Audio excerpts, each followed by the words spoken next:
conselho de Deus é sempre bom.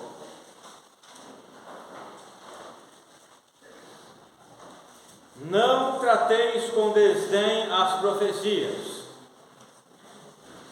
Ou, como está na área, não desprezei as profecias. 21. Mas examinai todas as evidências, retende o que é bom. Afastai-vos de toda forma de mal. O conselho de Deus é sempre bom para a vida do crente e também do descrente. Só que o descrente não ouve o conselho de Deus. O crente ouve, mas às vezes o crente não ouve. Vocês viram aquele texto que nós lemos ali, que o irmão Osamar leu, Amós, capítulo 5? Volta lá, dá uma voltadinha lá. Capítulo 5, versículo 10. Olha o que o profeta Amós está falando do povo de Israel. Ele está dizendo assim, capítulo 10, versículo 10. Vocês aborrecem na porta ao que vos repreende e abominais o que fala sinceramente. Vocês estão aborrecendo na porta, não lembro aqui o contexto, pode ser a porta do templo, aquele que está repreendendo vocês, aquele que está exortando vocês, aquele que está divertindo vocês, aquele que está sendo sincero com a palavra, vocês estão aborrecendo ele. Vocês estão desdenhando dele, desprezando ele, por ele estar falando a verdade para vocês.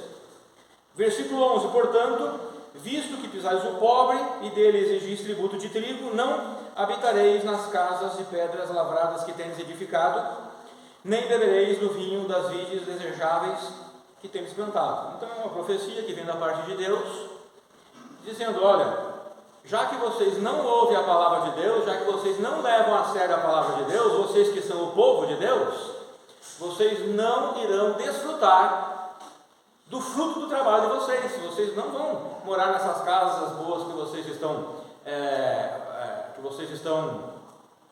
construindo, e nem vocês vão também, pode baixar um pouquinho, só um pouquinho, o primeiro aqui, o número 1, bem um pouquinho, o Mateus está vindo lá.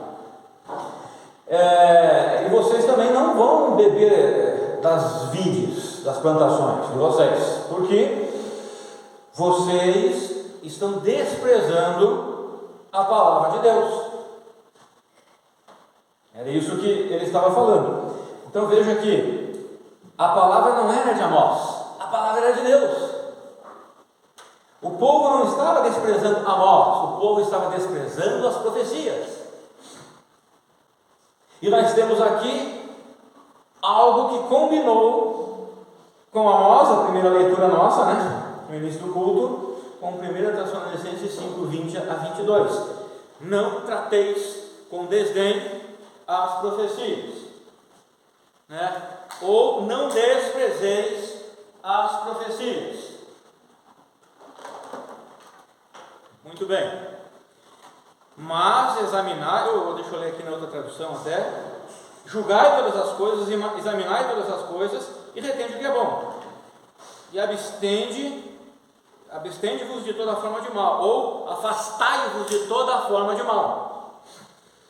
Na mensagem anterior, não digo anterior domingo passado, eu digo anterior, a última mensagem que eu trouxe em 1 Tessalonicenses, que foi de 1 Tessalonicenses 5,19, não apagueis o Espírito. Se os irmãos lembrarem, se não lembrarem ou você não ouviu, você pode ir lá no canal da igreja, no YouTube, tem ela lá, a mensagem está lá. Então naquela mensagem, na mensagem anterior, nós vimos que não devemos apagar o Espírito Santo.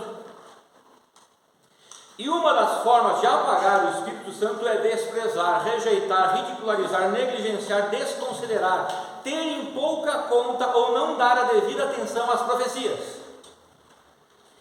E aqui quando Paulo fala as profecias, ele está se referindo à palavra de Deus, a tudo que vem da parte de Deus, todo conselho de Deus. Por isso que o título dessa mensagem, o conselho de Deus é sempre bom. Então, profecia é uma mensagem inspirada de Deus, pode ser uma revelação direta da parte de Deus, ou como na maioria das vezes, se refere à palavra de Deus escrita, da Escritura, das Escrituras. Pode ser uma previsão de eventos futuros, como um aviso para a preparação e obediência, ou pode ser apenas um encorajamento para a obediência a Deus. Na maioria das vezes, se refere a essa segunda parte, um encorajamento para a obediência a Deus. Agora, a palavra de Deus, ela deve ser o único guia para a vida de um filho de Deus. A palavra de Deus deve ser o único guia para que um filho de Deus possa viver a sua vida sabiamente nesse mundo.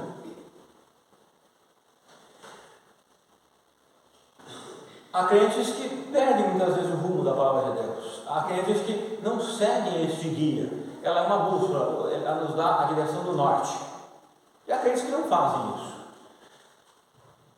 Por várias razões, vários motivos, carnalidade ou fraqueza espiritual. Outros até, eles, pastor, mas eu tenho procurado seguir certinho e tudo, mas a coisa não está se encaixando.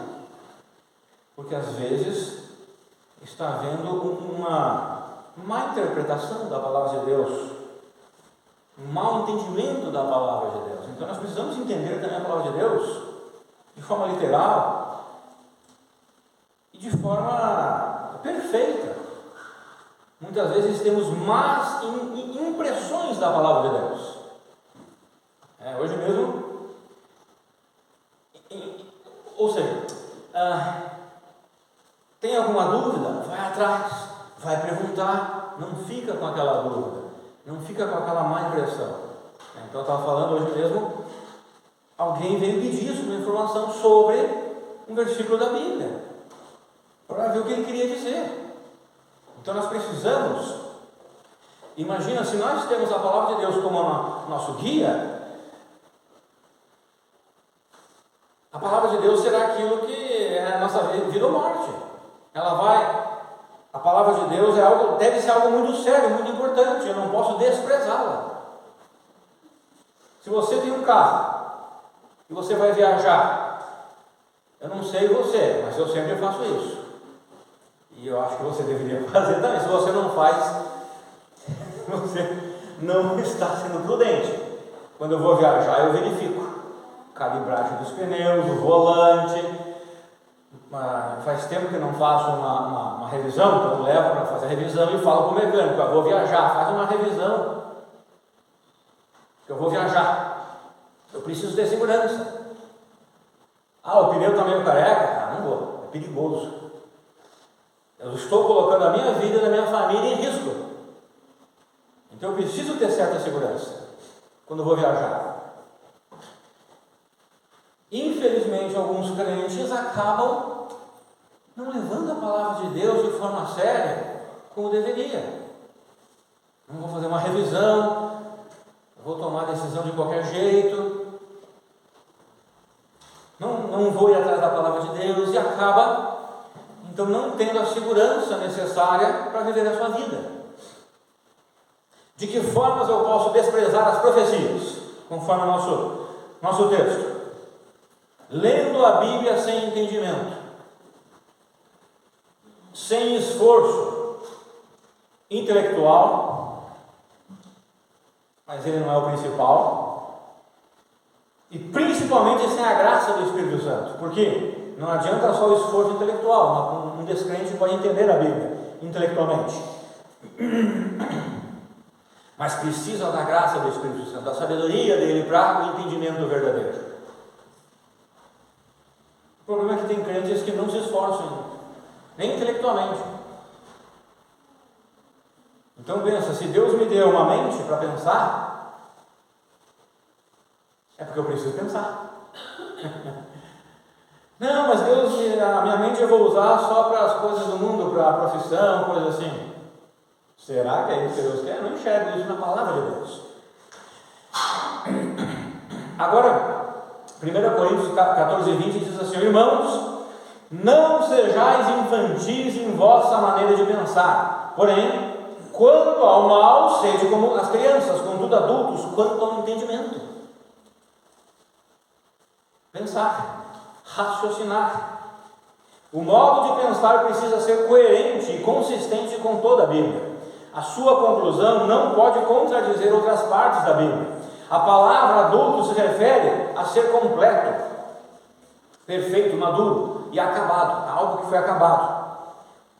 Ele foi levado à conclusão, totalmente realizado, totalmente desenvolvido, uma conclusão com toda a iluminação divina, com excelência e com eficiência. É isso que quer dizer aquela palavra no original, adultos quanto ao entendimento. Então, irmãos, um crente que ele não tem a palavra de Deus como o seu guia para viver a sua vida sabiamente nesse mundo, ele é mais infeliz do que o descrente. 1 Coríntios 15, 19 diz isso. Se a nossa esperança, se a esperança de nós que somos filhos de Deus, se limita apenas a este mundo, as coisas desse mundo, nós somos os mais infelizes de todos os homens. Porque eu, como filho de Deus, tenho algo maior para ser vivido. Vocês conhecem aquela história daquele filhote de águia que caiu do ninho? E daí ele viveu com as galinhas? Conhecem? Alguém conhece, ó.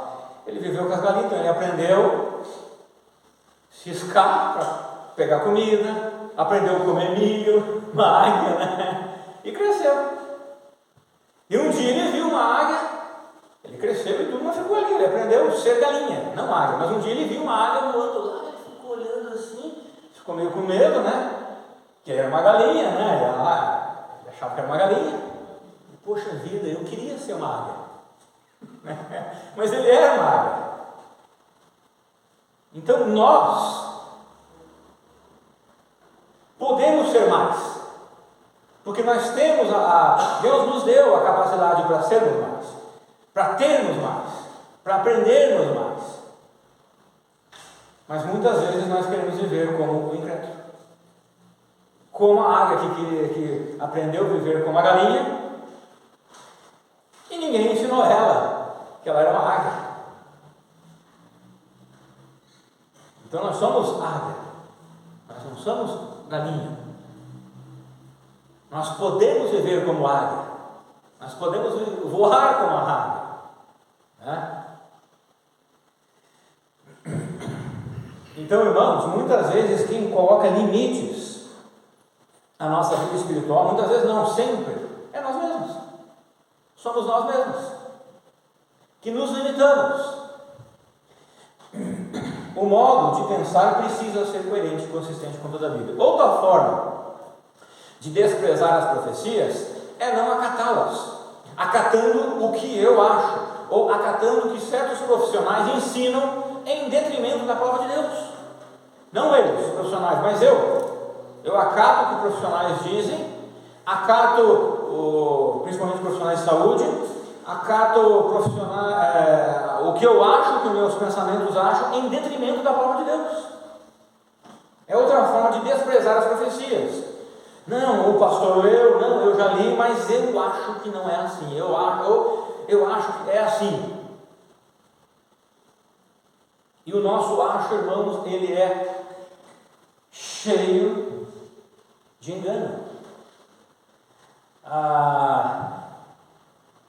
Nós não temos capacidade suficiente sem o Espírito Santo na carne, né? Sem o Espírito Santo para fazer interpretações corretas da vida.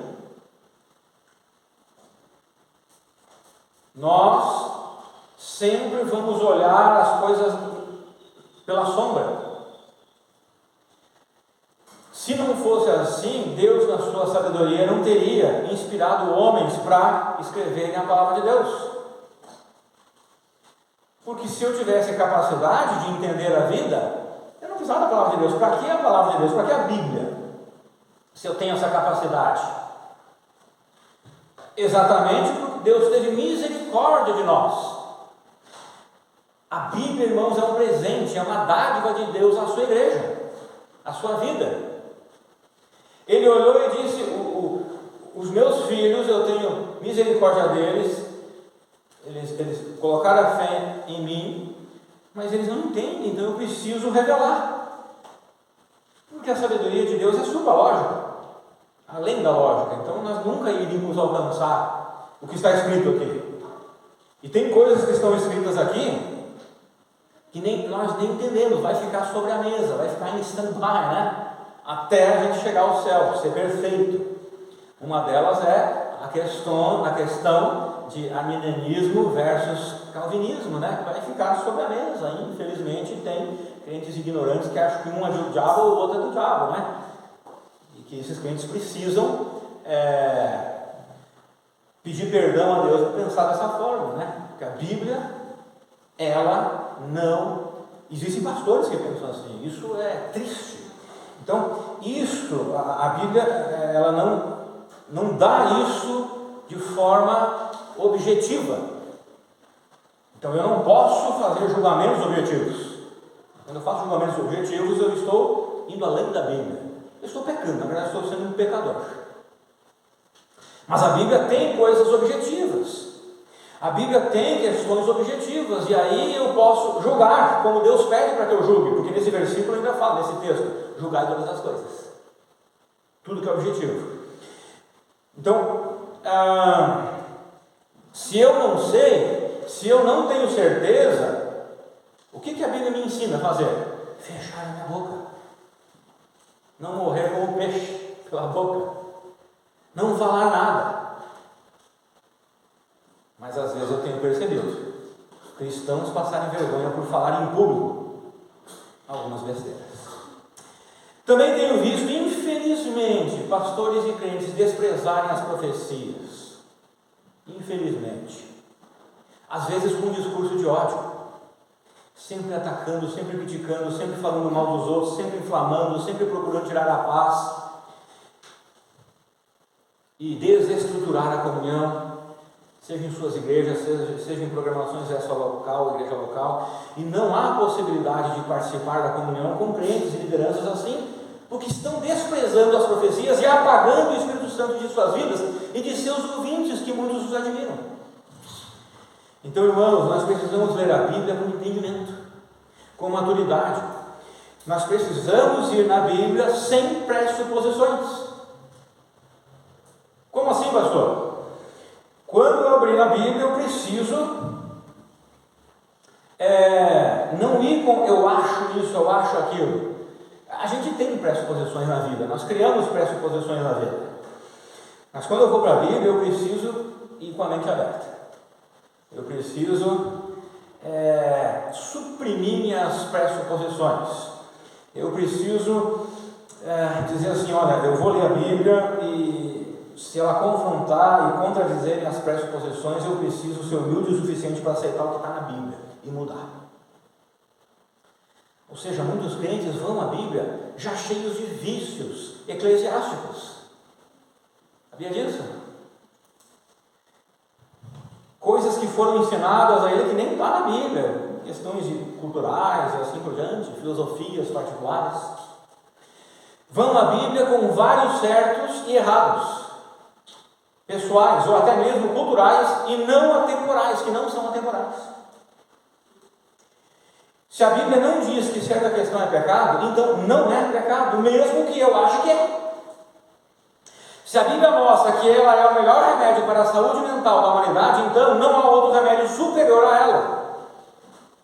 Se a Bíblia diz que certa questão é pecado, aquilo será errado mesmo que eu pense o contrário. O problema é que há muitas filosofias e argumentos de homens correndo em nosso meio para tentar convencer alguém a ser obediente a Deus. O certo seria pregar somente a Bíblia e deixar o Espírito Santo convencer os ouvintes à obediência. Zacarias 4,6 diz assim: Então ele me explicou, esta é a palavra do Senhor a ser entregue a Zorobabel, não por força, nem mediante a violência, mas pelo poder do meu Espírito, afirma o Eterno dos Exércitos. Infelizmente, há lideranças agindo pela violência e pela força. Não confiar na palavra de Deus é tolice. Nossa, pastor, agora o senhor foi demais. Tolice, tolo não é uma palavra forte? Mas não sou eu que estou dizendo. Você já leu Provérbios?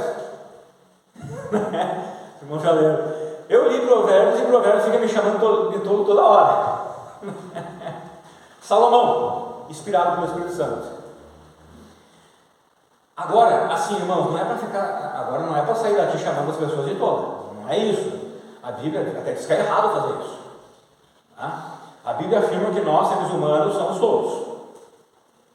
Deus enxerga alguém com essa atitude como um tolo. Não confiar na palavra de Deus. Salmo 53:1 diz, eu vou ler vários versículos aqui. Ó. Salmo 53:1. Imagina o tolo em seu íntimo. Deus não existe. Então, quem é o tolo aqui? Alguém que diz que Deus não existe. O ateu, né? Provérbios 13:16. Toda pessoa prudente deve agir com sabedoria, mas o tolo torna pública toda a sua tolice.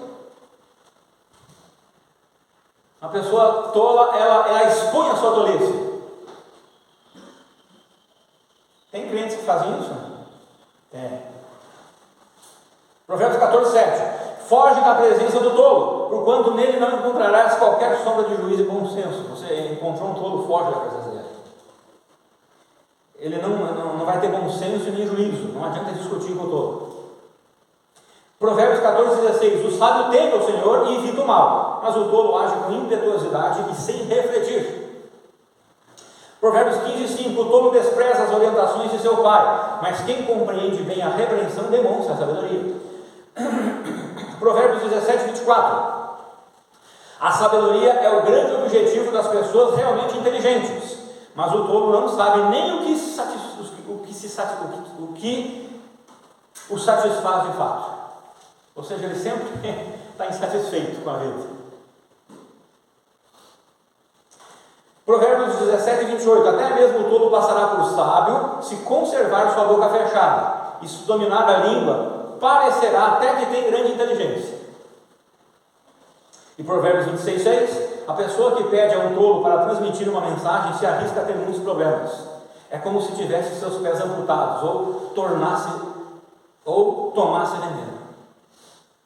Não pede para um tolo fazer algo importante. Um tolo é alguém que confia em sua própria mente ao invés da palavra de Deus. A palavra tolice é usada na Bíblia em comparação com o que se acha sábio aos seus próprios olhos. Irmãos, agora, quando eu estava estudando isso, poxa vida, às vezes eu ajo como um tolo. Eu não sou mais tolo, tá? Porque eu tenho Cristo. Você também não é mais tolo porque você tem Cristo. Se você está aqui hoje, você não é mais considerado um tolo por Deus, porque você tem Cristo, você já confiou sua vida em Cristo. Mas o crente pode agir em tolice algumas vezes. E eu fazendo o estudo, poxa vida, às vezes eu tenho agido com tolice, né? Kidner comentou que, diante do significado desses textos, todos que não têm a sabedoria de Deus são tolos. Isso não quer dizer que você deva sair por aí chamando as pessoas de tolas. Isso até é pecado, como eu já expliquei. Cohen escreveu que o tolo é aquele que negligencia os princípios da sabedoria e segue o seu próprio julgamento. E Kidner escreveu que o fato de um tolo, seja qual for o nome dele, é por definição aquele cuja mente está fechada, pelo menos por enquanto, a Deus. Já pensou sobre isso? Às vezes eu, como crente, posso agir com tolice. Posso agir como o tolo. Quantas e quantas vezes eu negligenciei os princípios da sabedoria de Deus? Quantas e quantas vezes eu segui o meu próprio julgamento? Como minha esposa Flávia às vezes diz: poxa vida, a gente avisa tanto. Os crentes, cuidem com a música que vocês ouvem, cuidem com os filmes que vocês veem, cuidem com os amigos que vocês andam, cuidem com onde vocês vão na internet. E não adianta, alguns ainda vão e fazem amizades que não prestam, ouvem músicas que não deveriam ouvir, assistem filmes que não deveriam assistir, jogam jogos que não deveriam jogar. Por quê? Não, eu sei o que estou fazendo, eu governo a minha vida, eu sei em que direção eu estou indo. Não sabe nada, está indo na direção do poço, da lama, do pecado.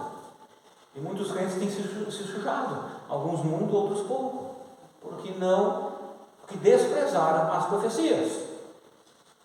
Não dar atenção à palavra de Deus é plena tolice, e todos nascem tolos, havendo a necessidade de serem advertidos. As características comuns dos tolos são: vivem em busca de seus desejos. Um tolo, ele vive em busca dos seus desejos, ele não faz sacrifício nenhum, ele só, é meu desejo, o que eu quero, é como eu quero e o que eu quero. É uma característica de um tolo. Eles não têm sabedoria divina, que vem de Deus, e isso é claro, principalmente se é da parte de um crente. Muitas vezes você vai conversar com alguém crente, mas a palavra de Deus está dizendo para fazer assim, por que você está fazendo diferente? Porque eu sou tolo, pastor, né? Ninguém vai falar isso, né? Outra característica: estão indo em direção à destruição, não têm domínio próprio e se comportam de maneira tola, demonstrando serem ausentes da sabedoria divina. Um salvo pode ser tolo? Eu já respondi aqui, né? Não pode ser tolo. Um salvo não pode ser tolo. Um salvo não é mais tolo, mas pode se comportar como tal, quando confiam em suas próprias mentes, quando não têm o desejo certo de agradar a Deus e quando demonstram em seus comportamentos que estão andando na carne. Paulo escreveu o seguinte aos crentes em Efésios 5,17: por essa razão, não vos torneis insensatos, faltos de juízos, ou seja, tolos, mas procurai compreender qual a vontade do Senhor. Então Paulo está dizendo para os crentes em Éfeso: não se tornem crentes, vocês, filhos de Deus, não se tornem tolos, procurem compreender qual é a vontade de Deus. Às vezes eu vejo até tolice nas sessões de igrejas, provando que crentes podem agir com tolice. Às vezes eu vejo algum crente que continua agindo da mesma forma obstinada, apesar de já ter sido ensinado a viver diferente. E isso também prova que crentes podem agir com estultícia, obstinada. Walt que comentou o seguinte: o fator determinante para um tolo não são suas capacidades intelectuais, mas sua falta de sabedoria de Deus e confiança no entendimento do próprio tolo.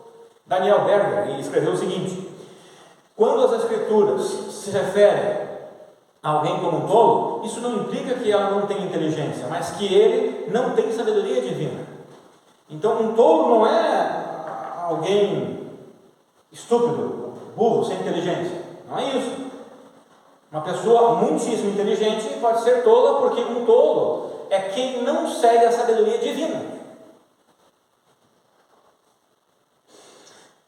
Versículo 21: mas examinai todas as evidências, retende o que é bom, julgai todas as coisas, retende o que é bom, né? Examinai todas as evidências, ou julgai todas as coisas. Então as duas traduções querem dizer a mesma coisa, ou seja, devemos examinar e julgar todas as evidências de ensinos que são colocados diante de nós, e devemos reter somente aquilo que é bom.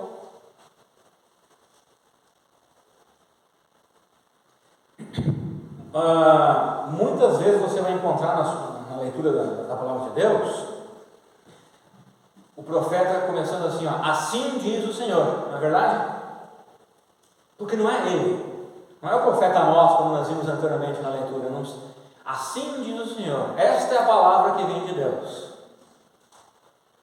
E cada um de nós deveria ter esta seriedade em nossos corações, quando nós formos ensinar a palavra de Deus. Assim diz o Senhor, assim diz a palavra de Deus. Já tenho ouvido: mas fulano de tal passado ensinou assim, e o que ele ensinou era a palavra de Deus? Sim. Não me prove, mostra aí. A pessoa precisa provar, a pessoa precisa abrir a palavra de Deus e dizer que isso é pecado ou não é pecado, isso é certo ou é errado. Não adianta apenas falar ao ar. Então, irmãos, precisamos julgar as evidências e ensinos que são colocadas diante de nós e devemos reter somente aquilo que é bom. Então nós temos duas perguntas aqui, ó. Qual o padrão para o nosso julgamento? Beleza, eu serei ensinado de tal coisa. Eu preciso julgar aquilo. Eu preciso julgar, porque me é ensinado. Duas perguntas. Qual é o padrão do meu julgamento? E eu preciso, depois de julgar, reter o que é bom. O que é bom? Eu preciso, antes de começar o meu julgamento, eu preciso saber qual é o padrão do julgamento, qual é a régua, e preciso ver o que é bom. O que é bom? Então eu não irei discutir, né, sobre padrões morais e éticos nessa mensagem, principalmente como absolutos, né? Mas para nós que somos filhos de Deus, só há um padrão absoluto: a palavra de Deus. E só há uma coisa boa para nós: a vontade de Deus. Porque só há um ser bom no universo: Deus. Por isso nós não devemos desprezar a palavra de Deus, nem agirmos como tolos com respeito à palavra de Deus, porque ela é o nosso padrão. E se o nosso padrão estiver distorcido, nós podemos cometer injustiças em nossos julgamentos. Então não adianta, irmão, eu estufar o peito e falar assim, ó: o meu padrão é a palavra de Deus. Se o seu padrão é a palavra de Deus, esse padrão não pode estar distorcido por filosofias humanas, por pensamentos humanos, por vontades humanas. E que muitas vezes acontece. Porque se for assim, eu estarei voltando à época papal e estarei colocando pessoas na fogueira. Porque o meu padrão é a palavra de Deus, mas eu distorço o meu padrão.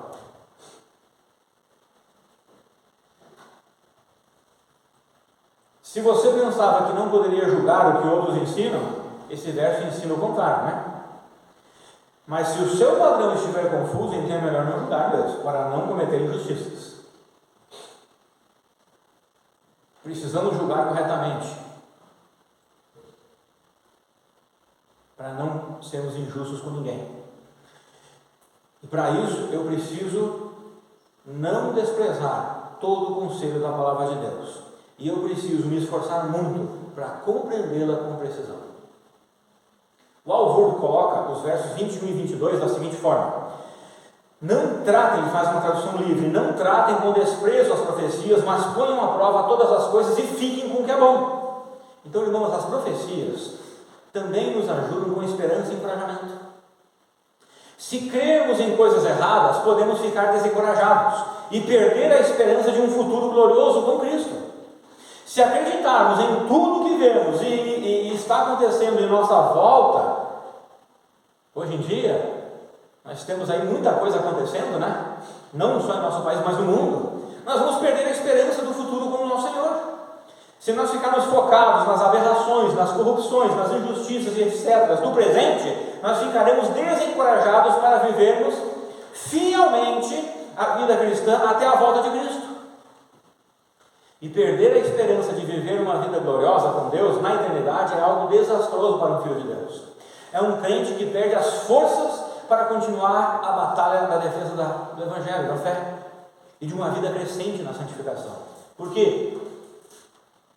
Se eu ficar focado só nas coisas ao meu redor, que é uma injustiça atrás da outra, uma corrupção atrás da outra, moralidade e ética praticamente não existe. O mundo quer descriminalizar tudo que é pecado. Ele está fazendo isso, descriminalizando tudo que é pecado. Se nós focarmos só nisso, nós perdemos as forças, nós perdemos a esperança, nós desanimamos e nós não conseguimos mais viver a vida de santificação nesse mundo, nessa época que Deus me colocou, eu e você, para vivermos. Eu terminei essa semana um livro que fala da história dos valdenses. Os valdenses eram um grupo de anabatistas que viveram ali nos Alpes, norte da Itália, com divisa com a Suíça. E eles foram perseguidos, assim, uma perseguição matava 8.000, outra matava 15.000, outra 30.000. E eles existem até hoje. Tem um grupo grande de valdenses aqui no Uruguai. São crentes fiéis a Deus, crentes que foram contra ao abuso de autoridade do romanismo, né?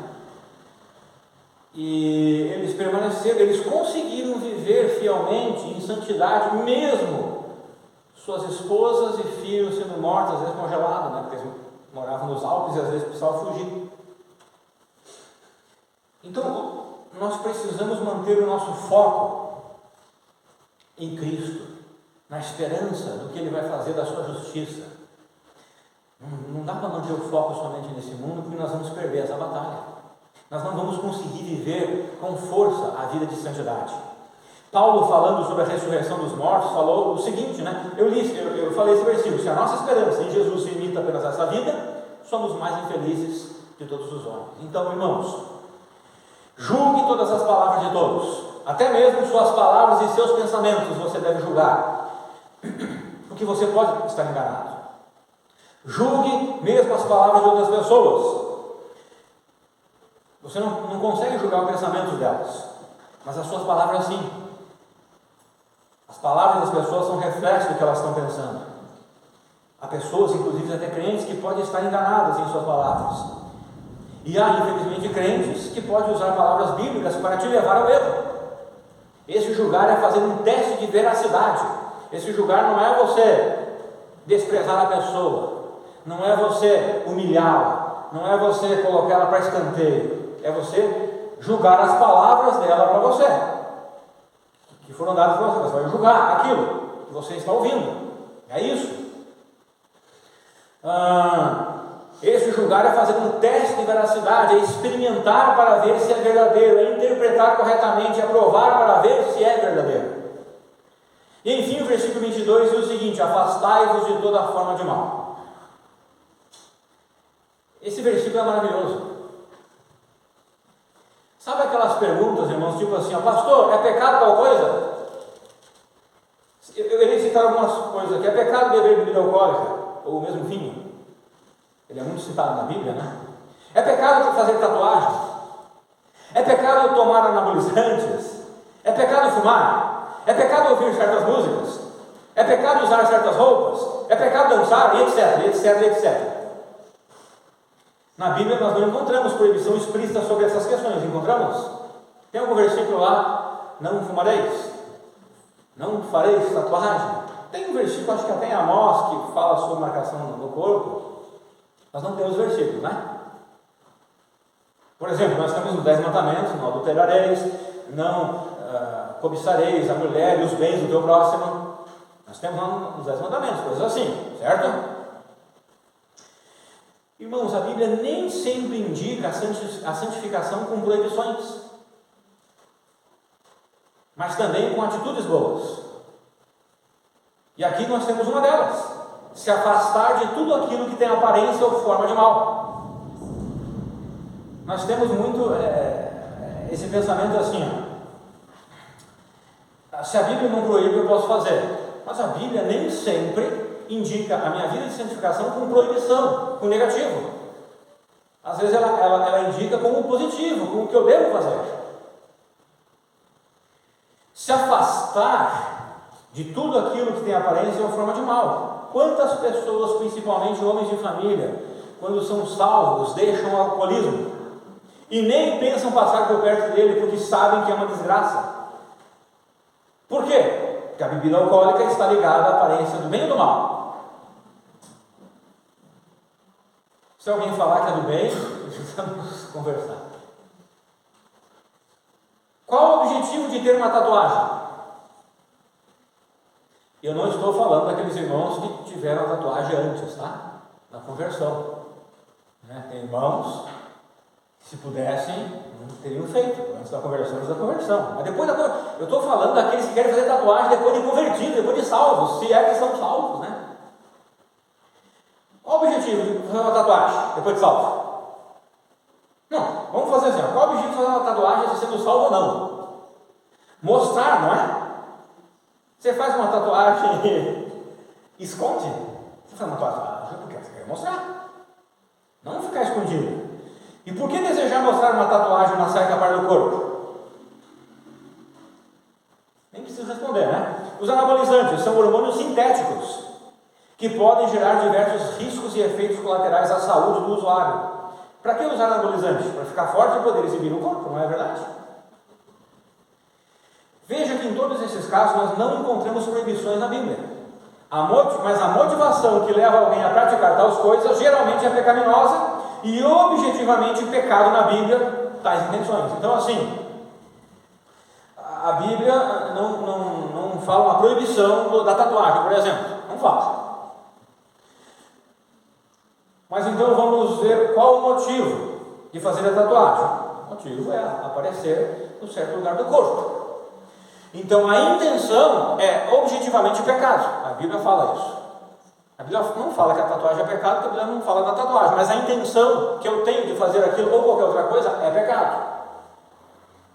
Porque se eu tenho intenção, e daí tem crentes por aí fazendo tatuagem de leão de Judá. Mas por que não abre a boca como a Bíblia ensina e fala do leão de Judá? A Bíblia ensina que todo crente deve abrir a sua boca e evangelizar. A Bíblia não ensina eu colocar uma placa no meu corpo de leão de Judá.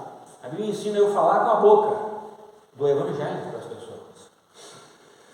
Eu estou pegando essa questão da tatuagem, mas tem várias questões, tá? Estou pegando questões assim mais polêmicas, mas existem várias outras questões, irmãos. Se eu tenho boas intenções, então eu vou ler a minha Bíblia todos os dias, é uma boa intenção. Eu vou fazer minhas devocionais todos os dias, é uma boa intenção. Eu vou pregar o evangelho para as pessoas ao meu redor, é uma boa intenção.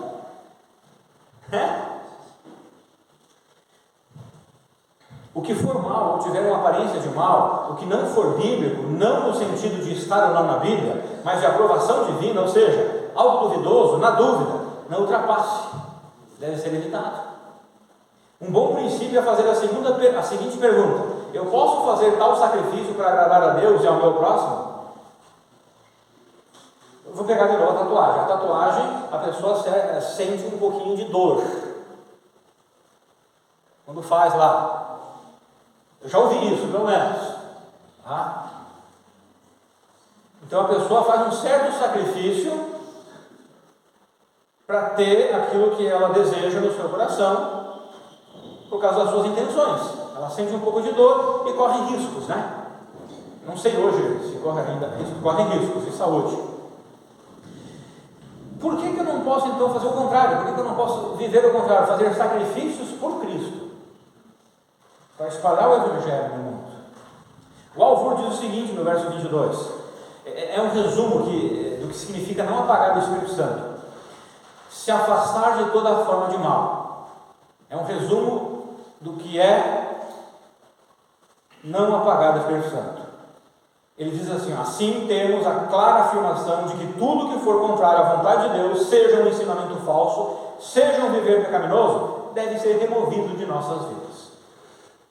E eu, resumindo, do verso 19 ao 22, eu posso dizer que apagar do Espírito Santo se refere a quanto da palavra de Deus eu acato e quanto eu desprezo. Também diz respeito a quanto sacrifício estou disposto a fazer para evitar questões duvidosas e quanto esforço estou disposto a fazer para argumentar a favor de poder praticar coisas que têm aparência do mal. Lembre-se da mensagem do título da mensagem: o conselho de Deus é sempre bom para você. E é essa pergunta que às vezes eu fico pensando: se alguns crentes se esforçassem tanto para argumentar a favor do evangelho, como eles se esforçam tanto para argumentar, poder praticar o que eles querem, será que a vida deles da igreja e do evangelho não seria melhor? Amém?